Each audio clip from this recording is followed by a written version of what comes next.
Hello friends, তো আজকে অনেক দিন পর বাগানে রোদ উঠেছে, তাই প্রথমেই আমি যে ব্লগটা শুরু করছি সেটা হচ্ছে একটা রোদ দিয়ে দারুণ সুন্দর লাগছে। মানে এতদিনের বৃষ্টির পরে একটা রোদ, মানে কি যে ভালো লাগছে দেখতে, মানে ভীষণ মনের মধ্যে একটা আনন্দ লাগছে। আর গাছপালাগুলোকেও মনে হচ্ছে খুবই ভালো লাগছে দেখতে। দেখুন, আমি তাই জন্য এখন থেকে ব্লগটা শুরু করে দিলাম।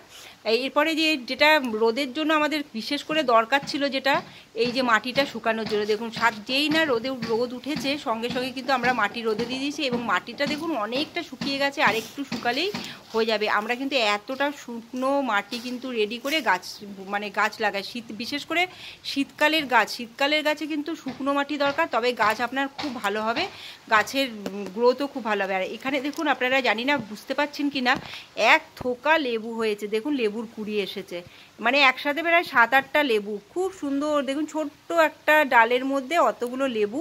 তো ভীষণ রোদ উঠেছে, তো রোদের মধ্যে ঠিকঠাক করে বোঝা যাচ্ছে না, তাও আপনাদেরকে দেখানোর চেষ্টা করলাম। আর এমনিতে তো গাছ ভরে লেবু গাছটার কোয়ালিটিটা এত ভালো, প্রত্যেকে দেখে বলেছে যে এত বড় বড় লেবু মানে সহজে দেখা যায় না। সত্যি গাছের লেবুগুলোর সাইজগুলো আপনাদেরকে তো আগেও দেখিয়েছি, আর ফুল তো অনবরত হয়েই যাচ্ছে। আর এখানে দেখুন, এই দেখুন লক্ষ্মী জবা গাছে ফুল ফুটেছে, তার মধ্যে একটা কি দারুণ প্রজাপতি, মানে এত ভালো ভালো প্রজাপতি আমার বাগানের মধ্যে আসে না, আপনাদেরকে দেখাই মাঝে মাঝে। দেখুন কি সুন্দর, মানে এই জবা ফুলগুলোতে খুব বসে, এমনকি পাখিও বসে এই ফুলগুলোতে। আর এখানে দেখুন, এত বৃষ্টির পরে সবজি গাছে কিন্তু খুব ভালো হয়েছে, তাই জন্য এবার ঝিঙ্গা ধরা শুরু করেছে, সবে শুরু করেছে এই প্রথম। আর এই দেখুন ফুল, দেখুন কত পরিমাণে ফুল, আর ছোট ছোট কুড়ি অনেক এসছে, কিন্তু সবকটা কুড়ি থাকছে না। কিন্তু আশা করছি এবার কিন্তু ঝিঙ্গা ধরা হবে। এই দেখুন কত কত ফুল, এই সবে এখন শুরু হয়েছে যে এতগুলো বৃষ্টি পাওয়ার পরে। তো বৃষ্টিতে সবজি গাছের খুব উপকার হয়, সেটা বৃষ্টি তো খুবই দরকার আমাদের গাছপালার জন্য। আর সেই যে জেডরোপা গাছটা, দেখুন গাছটা কত সুন্দর হয়ে গেছে, এবং এক থোকা কুড়ি এসেছে। আমি এর পরিচর্যা কিন্তু আমার চ্যানেলে দেখিয়েছিলাম শর্ট ভিডিওতে, তো আপনারা যারা দেখেনি দেখে নিতে পারেন। তো আপনাদেরকে দেখিয়ে দিলাম যে পরিচর্যা করার পর কি সুন্দর কুড়িটা চলে এসেছে গাছের মধ্যে।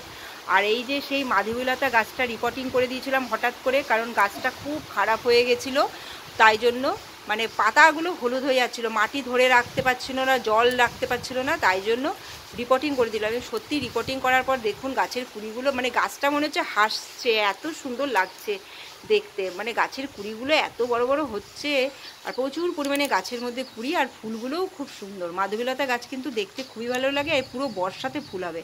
আর এই দেখুন ফুরুস গাছের তো আমি ব্রাঞ্চ কেটে ফেলেছিলাম, তো কিন্তু ভুল করেছিলাম মনে হচ্ছে, কারণ এখন আবার কুড়ি এসে আবার ফুল হচ্ছে। যদি আমি ব্রাঞ্চগুলোকে না কাটতাম তবে মনে হয় আরও কিন্তু আমি ফুল পেতাম। তবে অনেক নতুন নতুন ব্রাঞ্চ এসে গেছে, এবং তার মধ্যে কিন্তু দেখছি ছোট ছোট কুড়ি।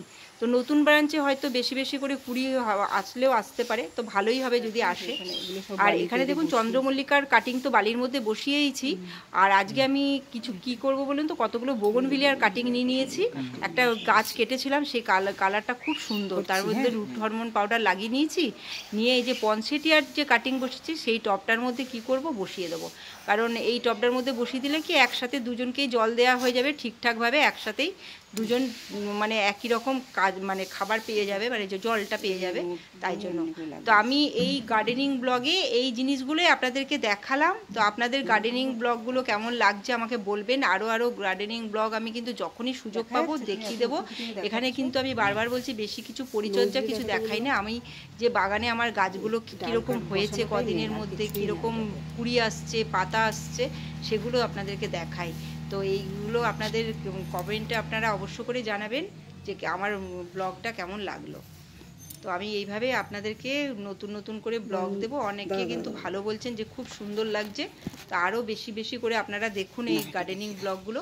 ভিডিওটা আমি এখানে শেষ করছি। Bye bye, take care.